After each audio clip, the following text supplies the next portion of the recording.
Quem sabe ele adentrou por essas portas nessa tarde ferido, magoado, triste, e você não deu um sorriso para ele, você não deu a paz do Senhor para ele. Você já se perguntou por que você entrou por essas portas nessa tarde? Deus ele já falou comigo e contigo por que eu entrei aqui, o porquê que você entrou aqui. Por que eu entrei, irmão Cleito? É porque ele não desiste de mim nem de você. Aí você vai dizer, mas irmão Cleito, eu bebo, mas ele não desiste de mim nem de você. Mas você vai dizer, irmão Berto, eu fumo, mas ele não desiste nem de mim nem de você. Mas você vai dizer, irmão Berto, eu estou sempre no meio da mulherada, mas ele vai dizer pra mim, pra você, eu não desisto de você. Mas você vai dizer, irmão Berto, eu sou apontado, irmão Berto, eu sou julgado, irmão Berto, eu sou perseguido, mas ele vai dizer pra mim, pra você, que ele não desiste de mim, não desiste de você. A Bíblia vem dizendo aqui em João capítulo 5, eu vou ler apenas uns 2 ou 3 versículos. Diz assim, versículo 5: Estava ali um homem que havia 38 anos se achava enfermo. E Jesus, vendo este deitado e sabendo que estava neste estado havia muito tempo, disse-lhe, queres ficar são? O enfermo respondeu-lhe, Senhor, não tenho homem algum que quando a água agitada me meta no tanque, mas enquanto eu vou, desce outro antes de mim. Versículo 8, Jesus disse-lhe, levanta-te, toma a tua cama e anda. Essa é a palavra que Deus colocava no meu coração para eu estar fazendo a leitura. Só que antes de entrar nesta palavra, eu gostaria de dizer para os irmãos uma palavra muito conhecida. Não me lembro se já falei essa palavra aqui, mas é o que Deus colocava no meu coração. A Bíblia fala em Ezequiel capítulo 37. Antes de entrar na palavra, eu estou enrolando, irmãos, e o tempo está passando. Quem é próximo a mim sabe que eu recuso muitos convites para pregar. Aí os irmãos vão se perguntar por que o irmão Cleito resolveu pregar hoje. Porque antes do obreiro Galdino me chamar para pregar, Deus me mostrava em sonho, eu ministrando nesta congregação literalmente. E Deus também me mostrava em sonho ministrando na igreja a qual eu congrego, no altar da igreja a qual eu congrego. E eu começo a entender que Deus ele está requerendo de mim um posicionamento em relação ao chamado, em relação àquilo que ele tem comigo. E aí já fica o primeiro recado de Deus para mim e para a tua vida. Deus ele está querendo um posicionamento seu. É por isso que você adentrou por essas portas nessa tarde. Deus ele está te chamando para uma responsabilidade. E tem muita gente que tem chamada, tem muita gente que tem talento, mas está se escondendo dentro da caverna. E nessa tarde Deus ele está te chamando para fora. Ou melhor, nessa tarde Deus ele está me confrontando, ele está te confrontando, como ele fez com Elias, e dizendo, o que fazes não aqui, mas ali. Aí você vai dizer, ali aonde? Ali na roda dos escarnecedores. Você vai dizer, mas ali aonde? Pisando em um lugar qual não te convém pisar. Você vai dizer, ali aonde? Na roda, no meio da fofoca da panela. E a Bíblia vem falando em Ezequiel 37, que o profeta vem relatando, veio sobre mim a mão do Senhor e me levou em espírito. E me colocou, me levou em um vale cheio de ossos secos. Eu ouvi um homem de Deus pregar em uma vigília com muita sabedoria, que se nós lermos o livro do profeta Ezequiel, do capítulo 1 ao 36, nós vamos ver o profeta dizendo, veio a mim a palavra do Senhor, e ele vai lá e entrega aquilo que Deus manda, diz o Senhor para o povo. Veio a minha palavra do Senhor isso, veio a minha palavra do Senhor aquilo. Eu admirado ouvindo aquele homem de Deus pregar, ele falava, mas quando chega no capítulo 37, o profeta fala diferente. Veio sobre mim a mão do Senhor e me levou em espírito. O que aquele homem de Deus queria passar para mim, para aqueles que estavam ali? Ele queria passar para mim, para a igreja, que enquanto vem até mim, até você, a palavra de Deus, eu e você nós temos escolha. Enquanto vem a mim, a você, a palavra de Deus, eu e você nós podemos contender. Eu e você nós podemos relutar. Mas quando vem sobre a minha tua vida a mão do Senhor, aí, meu filho, aí as suas opções elas começam a se esgotar. Você quer ver um grande exemplo? Um homem chamado por Deus, chamado Jonas. Veio a ele a palavra do Senhor: vai e prega a Nínive. E Jonas coloca no seu coração ir para Tarsis, porque ele temia o povo de Nínive. Resumindo a história, que é uma história conhecida em nosso meio, no final das contas, Jonas passou um processo terrível, a qual poderia ter sido evitado. Não espere a mão do Senhor pesar sobre a sua vida. Nessa tarde está vindo a mim e a você a palavra do Senhor. Jesus, ele está falando comigo e com você. Ele não desiste de mim, ele não desiste de você. Ele me ama, ele te ama. Ele tem uma obra na tua vida. As pessoas elas podem te julgar, as pessoas elas podem te olhar diferente, as pessoas podem dizer que você não tem mais jeito, as pessoas podem soltar palavra de maldição sobre a tua vida, dizendo que você não vai chegar, que você não vai alcançar, dizendo xarabanda, candara. Vamos trazer para a Bíblia. A Bíblia fala que o profeta diz: e me fez rodear o vale, e estavam sequíssimos ossos. Rodear, eu começo a entender, imagina o profeta rodeando o vale. Ou seja, ele estava ali andando em círculos, creio eu. Eu creio que ele estava sempre o quê? Contemplando a mesma coisa. Como esse paralítico de Betesda, eu vou tentar entrar nele. Então imagina o que é rodear o vale. Muitas das vezes nós estamos na igreja, mas nós estamos rodeando o vale cheio de ossos secos. Aí você vai dizer: como, irmão Cleito, porque eu vou e volto e está sempre a mesma coisa. Eu oro, eu jejuo, eu vou para a vigília, eu vou para a monte, eu faço a obra, mas está tudo sempre a mesma coisa. Parece que nada acontece. Ei, você está rodeando o vale. Mas você vai dizer: mas irmão Cleito, eu louvo, xarabanda, candará. Mas você vai dizer: irmão Cleito, eu prego. Mas você vai dizer: irmão Cleito, eu ajudo na obra, eu faço a obra de Deus. Então, se você parar de fazer aquilo que Deus colocou na tua mão para fazer, você vai parar de rodear o vale. E o profeta Ezequiel, ele só profetizou, aqueles ossos secos só se tornaram um grande exército em extremo, porque ele rodeou o vale. Em nenhum momento, enquanto ele rodeia o vale, eu não vejo o profeta reclamando, eu não vejo o profeta murmurando, eu não vejo o profeta questionando. Xarabanda, candará. Ele simplesmente fica ali fazendo aquilo que Deus quer que ele faça. Ele fica rodeando o vale. O segredo da minha e da tua vitória é continuar rodeando o vale. Aí você vai dizer: irmão Cleito, eu ainda não entendi. Se você está indo na igreja e está voltando, e quando você chega na tua casa o problema continua lá, aquela situação com o teu filho continua, aquela situação com a tua filha continua, aquela situação com o seu pai, com a sua mãe, com o seu irmão, com a sua irmã continua. Deus está falando comigo e contigo: continua rodeando o vale, porque você está no tempo de Deus. Xarabanda, cantará. E o tempo de Deus vai chegar sobre a mim e sobre a tua vida, a qual Deus vai falar comigo, a qual Deus vai falar contigo. E quando eu e você tomar posição de canto, rebenai, diante daquilo que Deus tem falado comigo, diante daquilo que Deus tem falado contigo, você irá profetizar sobre a tua família, sobre os teus, e a tua vida e a história da sua família vai ser diferente. Glória a Deus. A Bíblia vem falando que Deus pergunta para o profeta: porventura poderão viver estes ossos? A Bíblia fala que o profeta chega para Deus e fala: Senhor Jeová, tu o sabes. Agora vem uma ordem de Deus: profetiza sobre estes ossos secos e diz: assim diz o Senhor, xarabanda, candará. Eu vou resumir para encerrar.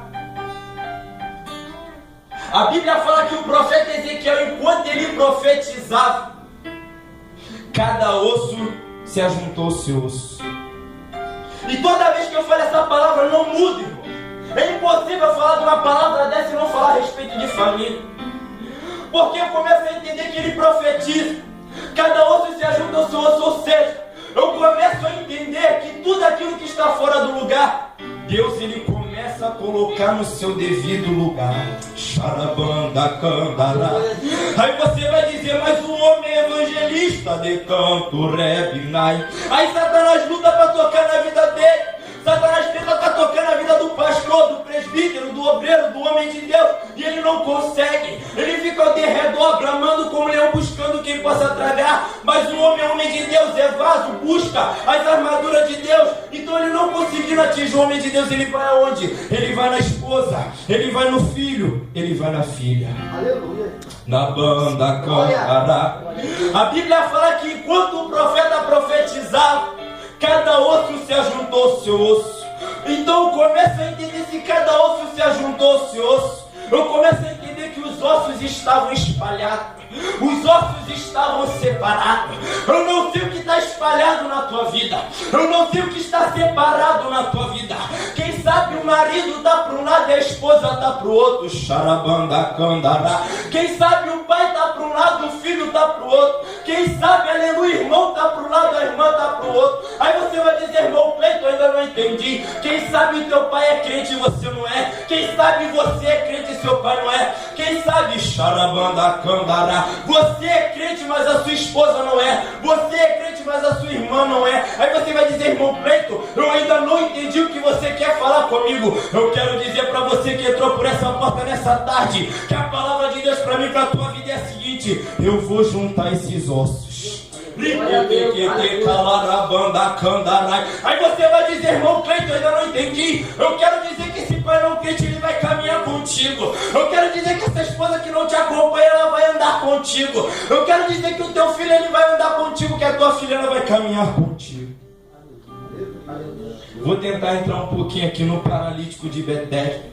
Semelhantemente ao profeta, o paralítico de Betesda é a mesma coisa. 38 anos à beira do tanque. O homem era enfermo, era paralítico, não podia andar. Imagina comigo a situação daquele homem. Eita Deus!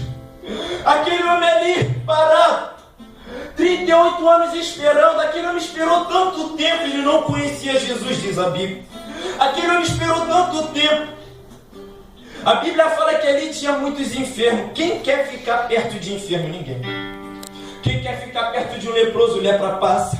Na banda cantará. Quem quer ficar perto de um homem cego dá trabalho. Porque ele tem que ser conduzido, você tem que pegar na mão dele e mostrar ele o caminho. De canto, revinai. Você vai andar com a pessoa que tem uma perna só. Muitas das vezes nós estamos acostumados a andar rápido e quem tem uma perna só anda devagar. Você vai querer alguém que tem um braço só. Se você tiver que carregar um peso, como é que essa pessoa que tem um braço só vai te ajudar? Aí você vai dizer, irmão Cleito, eu não entendi o que você quer dizer. Eu quero dizer que está acabando o amor em nosso meio. Está cada um preocupado com seus próprios problemas, que já não tem mais tempo para olhar para a dor do seu irmão, que já não tem mais tempo para se preocupar com o irmão que o irmão está passando. O porquê que ele não foi no culto de domingo, o porquê que ele não foi no culto de quarta. Xaravanda candará. O amor está acabando e aquele homem estava lá. Aquele homem estava lá olhando. A Bíblia fala que durante 38 anos o anjo descia de certo e certo tempo e movia as águas. O primeiro que descia na água era curado de qualquer enfermidade que tivesse. Agora imagina comigo aquele homem ali perto daquele tanque olhando. Aquele que tinha uma perna só, o anjo descia, movimentava as águas, aquele homem tentava, mas não conseguia. E o que tinha uma perna só chegava primeiro que ele. Xarabanda candará. E nós conjecturamos que ele foi curado.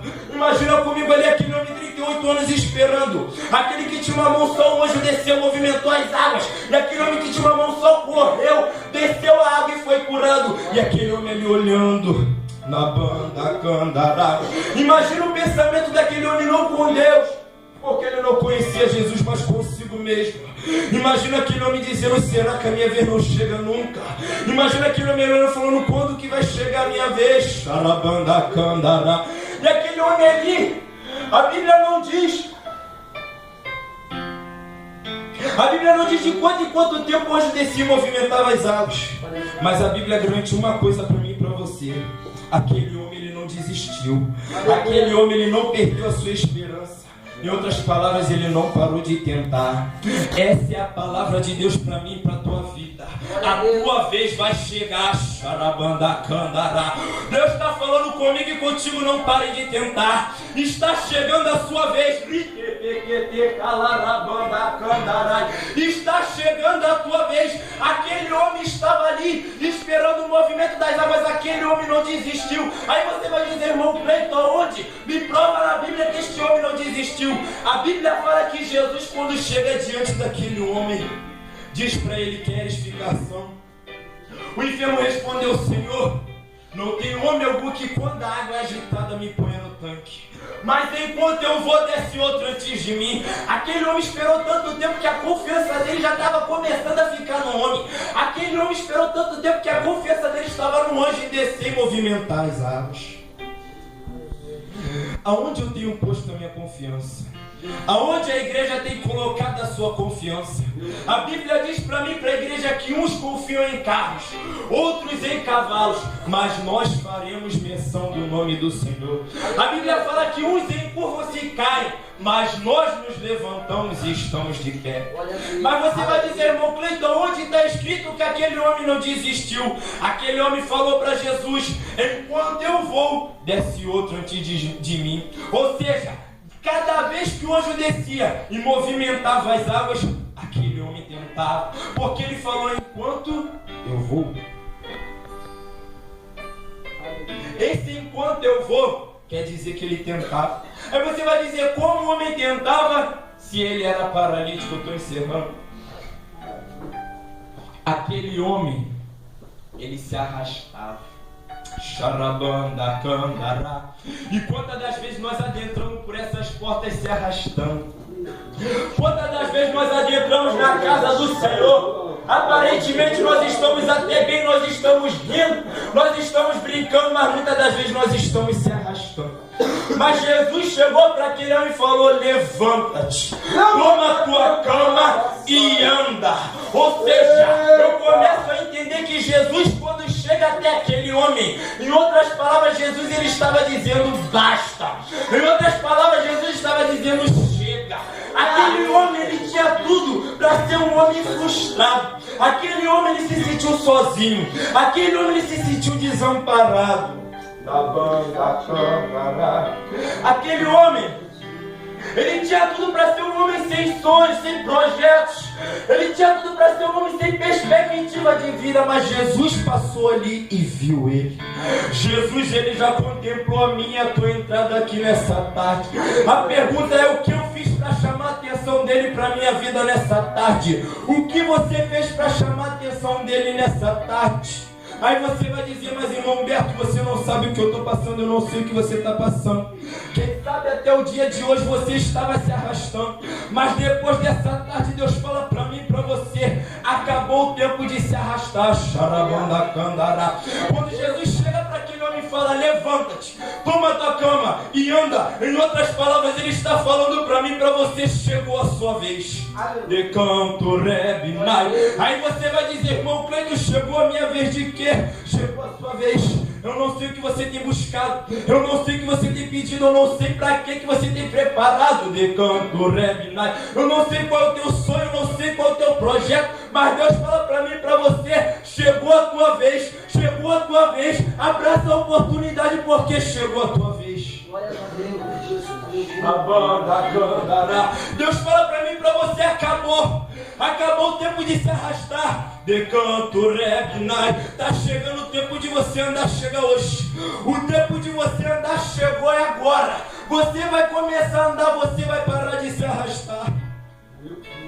De canto, rebnai. Quantos na casa do Senhor se arrastando espiritualmente?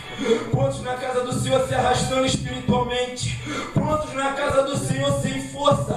Quantos na casa do Senhor parando pelo meio do caminho? Quantos na casa do Senhor perdidos em relação ao chamado, em os propósitos de Deus na sua vida? Mas Deus está falando comigo e contigo: é tempo de sair da caverna, é tempo de desenterrar talentos, é tempo de despertar. Ouça a voz do Senhor nessa tarde, não espere a mão do Senhor vir sobre a tua vida.